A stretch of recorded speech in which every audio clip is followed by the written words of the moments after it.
Hey guys, it's Lily from Umau, Hawaii, and I am here to give you my top 10 all-natural beauty rules of all time. Some people are just born gorgeous. It's like no matter what they do, they just always look really fresh and impeccable and lovely, and I've grown to resent those people a lot less over the years. And I did that by appreciating and working with the traits that I was naturally blessed with. So before you head down into the comments and you're like, yo bitch, you're really not that beautiful, so I don't feel like you really should be giving advice, just remember that this whole thing is a lot better than it was supposed to be, genetically speaking. And I mean, shit. My mom grew up next to a nuclear reactor in the depths of Appalachian, Tennessee. Like, we're all just glad that I don't have 3 arms. Because regardless of your natural height or your bone structure, a fit, toned body and glowing skin makes everyone look beautiful. I prefer to focus on achieving a natural and relatively effortless kind of beauty that's just an unavoidable consequence of being healthy on the inside. So without further ado, my all-natural beauty rules are as follows. Number 1, drink it up. Fresh water, all day, every day. 1 liter when I wake up, and then 2 more liters sipped throughout the day. That is what I aim for, and when I achieve this goal consistently, the texture, tone, elasticity, and clarity of my skin improves tenfold. I have a theory that if Robert Redford had put more of an effort into hydration, this wouldn't have happened. Besides warding off wrinkles and sagging, good hydration also calms inflammation and helps to flush out any stagnant or toxic compounds that can contribute to issues like chronic acne. And staying hydrated also helps to remedy water retention and any bloating that's associated with excess sodium consumption. Rule number 2, dietary potassium and antioxidants. Potassium does so much for us, except stopping our hearts. Dietary potassium cannot stop your heart. But what does it do? It encourages skin cell renewal, promotes healthy hair growth, and balances sodium levels. And no, you shouldn't take potassium supplements. Eat your fruits and vegetables, and you get tons of potassium, along with all of the other known and unknown, miraculously protective compounds that are found in plant foods. Like all of those antioxidants, which have been found to travel throughout your entire body, including your skin, where they can actually prevent the aging effects of oxidative stress, like prolonged exposure to sun, or car fumes, or dietary indiscretions. So eat a variety of fresh, vibrant fruits and vegetables. And go for the rainbow, because the colors are the antioxidants. Rule number 3, eat clean. If you eat meat, dairy, and processed junk food, you will look like meat, dairy, and processed junk food. Pale, kind of a gray tinge, and greasy. And you'll have a funky ass smell that you can try to cover up with toxic perfumes, but you just can't cover that kind of funk. Eat a low-fat diet for a few weeks and then eat a big bowl of greasy Chinese food, and you will literally feel that grease seeping out of your pores. I remember back in the days of my dietary indiscretions, I would feel like a bloated, sluggish, gray, smelly oil slick, but luckily no more.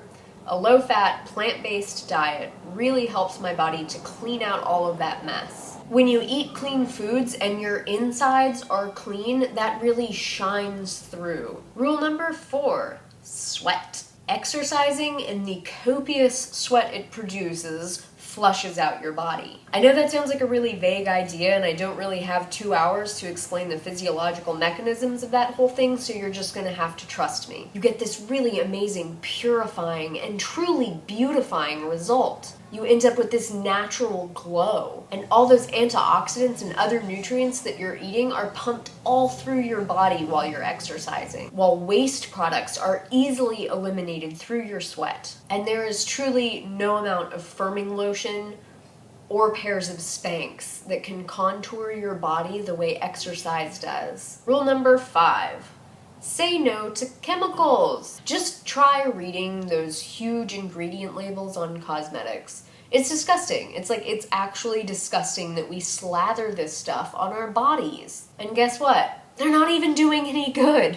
All these ridiculous claims that are made by cosmetic companies, like brighter skin in 1 week, or 33% less noticeable wrinkles. What the fuck does that mean? But all of these products, they're full of chemicals, just chemicals, chemicals, chemicals. And then here's a real demon of a product, if I've ever seen one.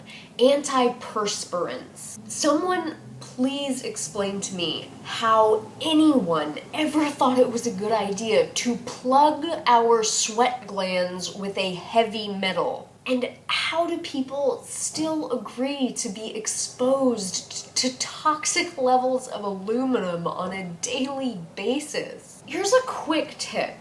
Your body was designed to sweat through your armpits. This is an area that is highly concentrated in lymph nodes and thus potentially pathogenic, cancerous, or toxic substances. Leave it alone! If you want your sweat to not smell as bad, then stop eating gross food that makes you smell bad in general, and get one of these things. It's one of those like crystal salt deodorant things. It works by putting a layer down of molecules that are not small enough to be absorbed through the skin that prevents the odor caused by bacteria growth. But it still lets your armpits sweat as much as they need to. So basically, expose your body to as few toxic chemicals as you absolutely have to, which generally equates to as few products as possible, and absolutely positively no mainstream products from the drugstore. No drugstore lotions, shampoos, conditioners, body washes, nothing. They are filled with shit. And those chemicals toxify your body and they toxify our water. They're very dangerous. Number 6.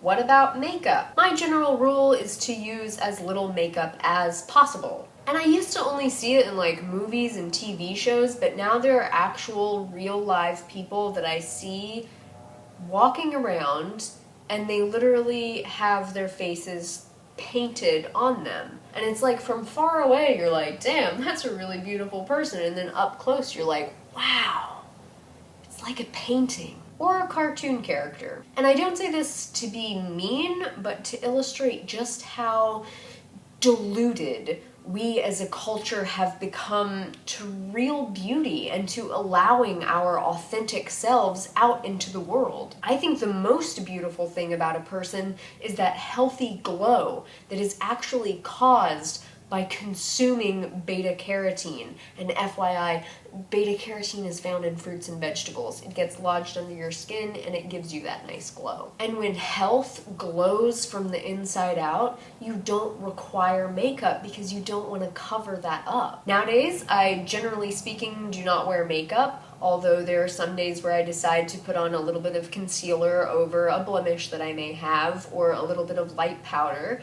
and I occasionally use mascara, like today. And please don't get me wrong, there is nothing wrong with having flaws. Fine lines, wrinkles, gray hairs, blemishes, these are all just part of being a human being or getting older. They are nothing to be ashamed of. There's also the matter of animal testing, which is a tragic and unnecessary aspect of makeup, especially the crap that you would buy at the drugstore. If you do choose to continue to wear makeups, make sure that you buy a product that has not been tested on animals and doesn't use animal products. They will usually be labeled not tested on animals and vegan. So rule number 7. 99% of the time, I don't wear sunscreen. I used to wear it on my face and neck every day, but my skin was just like super pale and really gray and kind of lifeless. Also, most of the sunscreens available outside of high-end health food stores are chock full of questionable chemicals, and much of those have now been made into nanoparticles which travel directly into your bloodstream when you apply them to your skin. Fucking scary! Equally worrisome is the statistic that countries that use the most sunscreen also have the highest numbers of fatal skin cancers. So I skip sunscreen unless I'm planning to go on a long hike over lava and there's not going to be any shade, in which case I outfit myself with a really good hat, sunglasses, maybe a little sunscreen on my nose, forehead, or shoulders. And then a lot of the times I'll even go as far as draping myself with a beach towel or a sarong, which, yes, makes me look really cool, but it does the job of preventing sunburn. Also, studies show that diets that are high in antioxidants help prevent sun damage. When our skin is naturally protected by antioxidants, is well hydrated, has an excellent blood supply, and hasn't been made of grease and trans fat, it responds much better to sun exposure. That said, I also do avoid direct sunlight between 11 a.m. and 3 p.m. Rule number 8, exfoliation.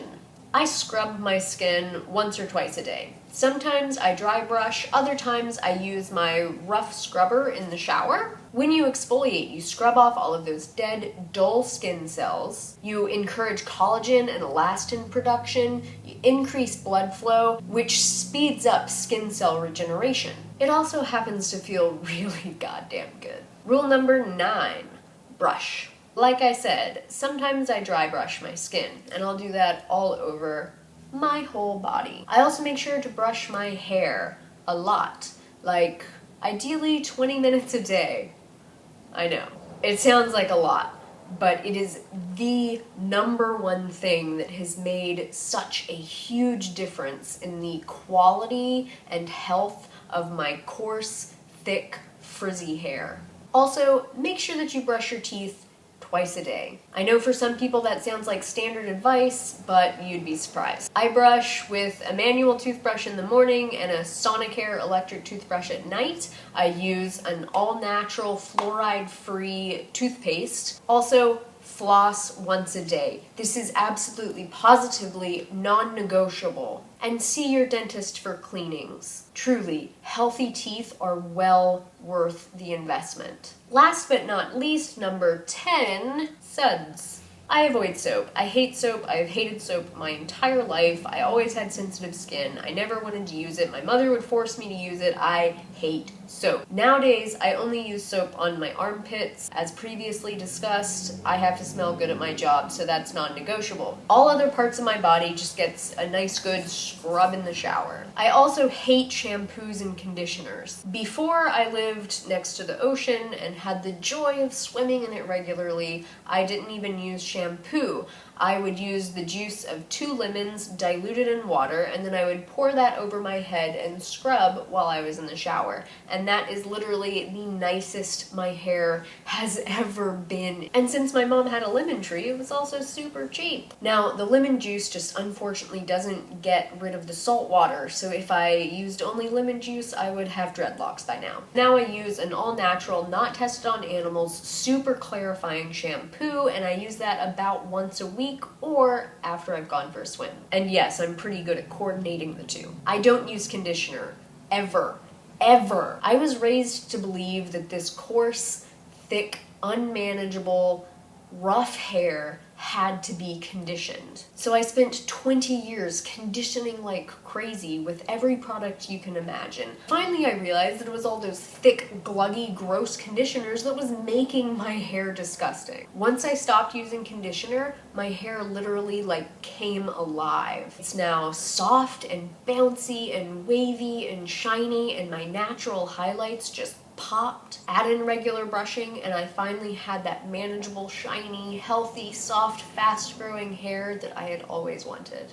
So thank you, as always, for watching. I hope this video has been helpful and maybe even a little bit inspiring as you move towards making more natural beauty choices. If you haven't already, a thumbs up would be very appreciated, and I would love to know what your favorite natural beauty products are in the comments section below. Thank you again, and make better choices. That's the best I can wink. It's like, oh yeah.